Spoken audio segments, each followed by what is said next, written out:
দু জাহানের বাদশাহ নবী মা বাবার ব্যাপারে কত বড় করে বলছে, ভালো করে দেখো। একজন সাহাবী আসছে রাসূলের কাছে, ওই সাহাবীর মা অসুস্থ। আয়েশা বলতেছি, ইয়া রাসূলুল্লাহ, জিহাদের ডাক দিয়েছেন, আপনার ডাকে না এসে পারি নাই, জিহাদে শরীক হওয়ার জন্য চলে এসেছি, কিন্তু নবী গো দোয়া করেন, ঘরের মধ্যে আমার অসুস্থ মা রেখে এসেছি। দুনিয়ার কোনো গল্প না, রাসূলুল্লাহ বলতেছেন। আল্লাহর রাসূল সাল্লাল্লাহু আলাইহি সাল্লাম বলেন, ও সাহাবী, যুদ্ধের মধ্যে অংশগ্রহণ করতে আসছো, জিহাদের মর্যাদা পাইতে আসছো? বলে হ্যাঁ। তোমার যে মাকে, যে বাবা মাকে ঘরের মধ্যে কাঁদে আসছো, অসুস্থ অবস্থায় রেখে আসছো, যাদেরকে কাঁদে আসছো তাদের মুখের মধ্যে গিয়ে হাসি ফুটাও, জিহাদের মর্যাদা আল্লাহ তোমাকে দিয়ে দিবে। বলেন সুবহানাল্লাহ। তোমার মা কত বড় আল্লাহ তাআলার কাছে দামি, তোমার বাবা কত বড় দামি। এই মা বাবা যদি সন্তুষ্ট হয় তোমার প্রতি, আল্লাহ রাসূল জানাই দিলেন, যাও মা বাবার মুখে হাসি ফুটাও। তোমার মা বাবা যদি সন্তুষ্ট হয়, তাহলে আল্লাহ তাআলা তোমাকে জিহাদের মর্যাদা দিয়ে দিবে। বলেন সুবহানাল্লাহ। আল্লাহর রাস্তায় জিহাদ করা কি জানেন? কোন ব্যক্তি যদি আল্লাহর রাস্তায় জিহাদ করতে গেল, আল্লাহর সন্তুষ্টির জন্য জিহাদে গেছে, জিহাদে গিয়ে যদি মারা যায়, জিহাদে গিয়ে যদি শহীদ হয়, আল্লাহর হাবিব সাল্লাল্লাহু আলাইহি ওয়াসাল্লাম বলেন, একজন শহীদের মর্যাদা এমন হবে, শহীদকে আল্লাহ তাআলা বিনা হিসাবে জান্নাতের দিকে পাঠিয়ে দিবে। সব মানুষগুলা এদিকে হিসাব নিকাশের জন্য দাঁড়ায় আছে, ভয়ে সব মানুষগুলা প্রকম্পিত, ভয়ে সব মানুষগুলা আতঙ্ক, হিসাব আমার কেমন জানি হয়, আজকের হিসাব দিতে পারবো কিনা।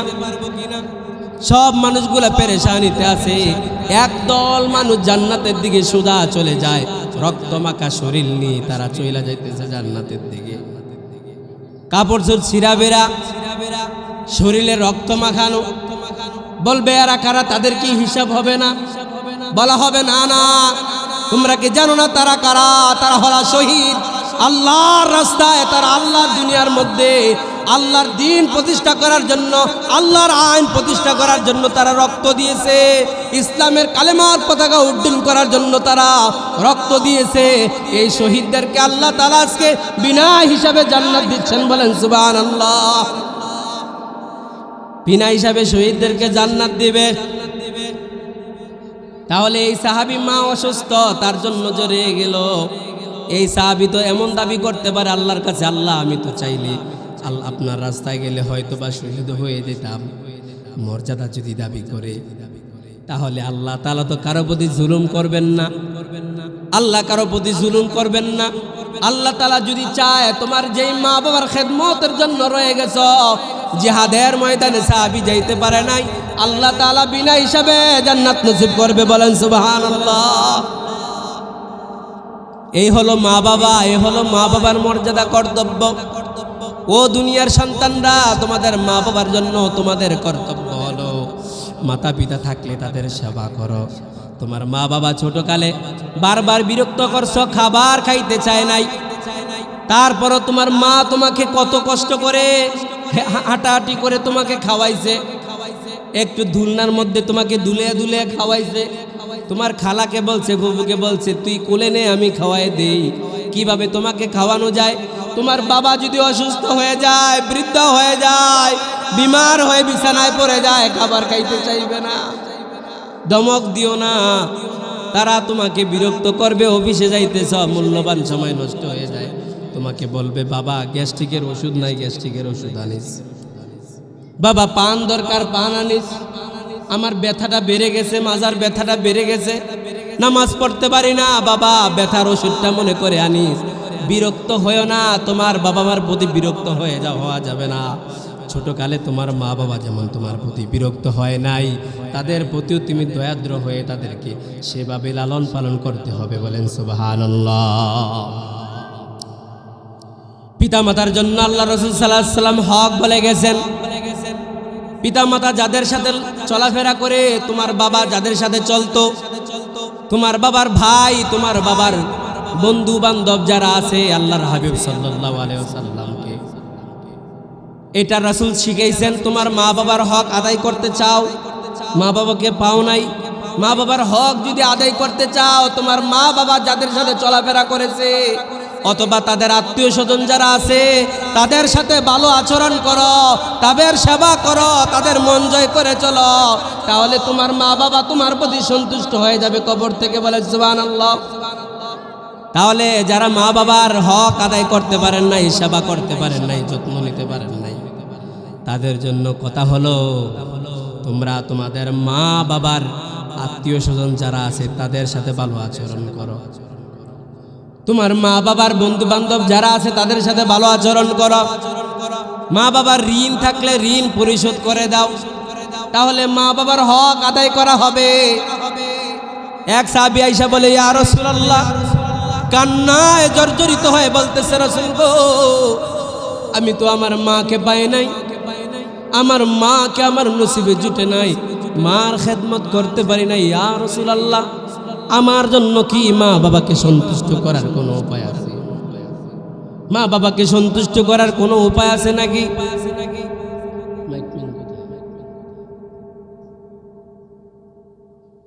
মা বাবাকে সন্তুষ্ট করার মতো কোনো উপায় আছে নাকি? রাসূল বললেন, তোমার মায়ের বোন তোমার খালা কি আছে নাকি? সাহাবী বলল, হা আছে, হা আছে। রাসূল সাল্লাল্লাহু আলাইহি ওয়াসাল্লামকে সাহাবায়ে কেরাম বললেন, ইয়া রাসূলুল্লাহ, তার খালার ব্যাপারে প্রশ্ন করলেন কেন? বলল, সে ব্যক্তি যদি যে তার মাকে পায় নাই, মায়ের সেবা করতে পারে নাই, এই ব্যক্তি যদি তার খালার সাথে ভালো আচরণ করে, তাদের সাথে সম্মান দেখে চলে, তাদের যত্ন করে, আল্লাহ তাআলা তার মা বাবার খেদমত করার নেকি তাকে দিবে, তার মাতা পিতা তার প্রতি সন্তুষ্ট হবে। বলেন সুবহানাল্লাহ।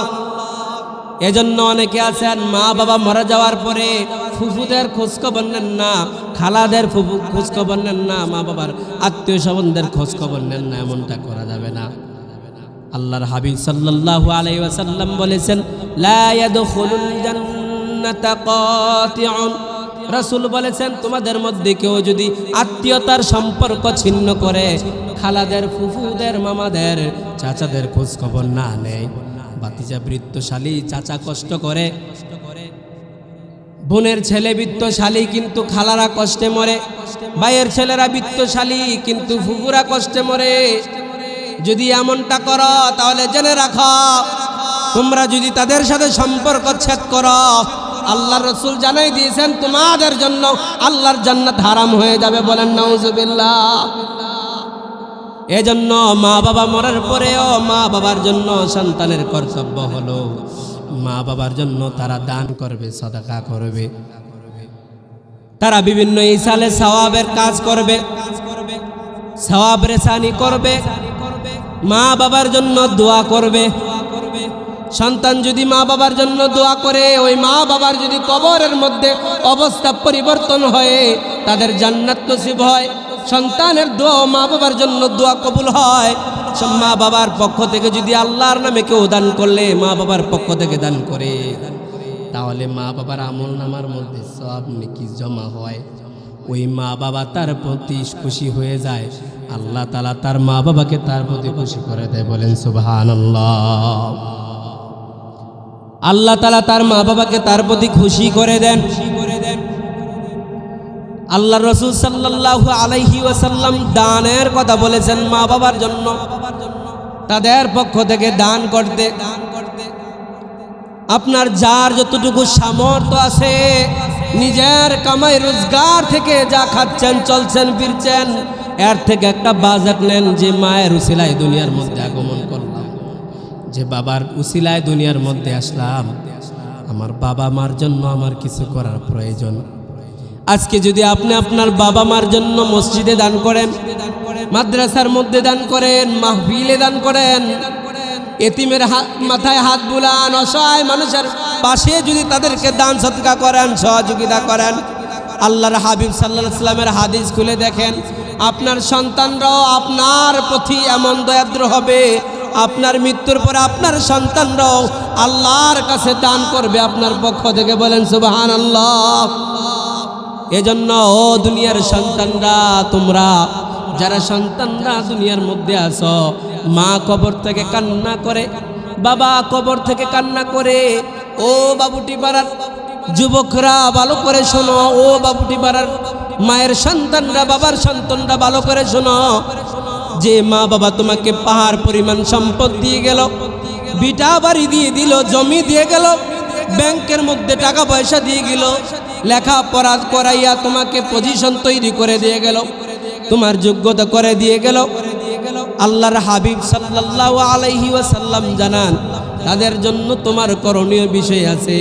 তুমি যখন তাদের পক্ষ থেকে আল্লাহর রাস্তায় দান করবা, ওই মা বাবার কবরের মধ্যে নেকি চলে যাইলে তারা মা বাবারা তোমার প্রতি খুশি হয়ে যায়। তোমার মা বাবা খুশি হইলে আল্লাহ তাআলা তোমার প্রতি খুশি হবে। বলেন সুবহানাল্লাহ।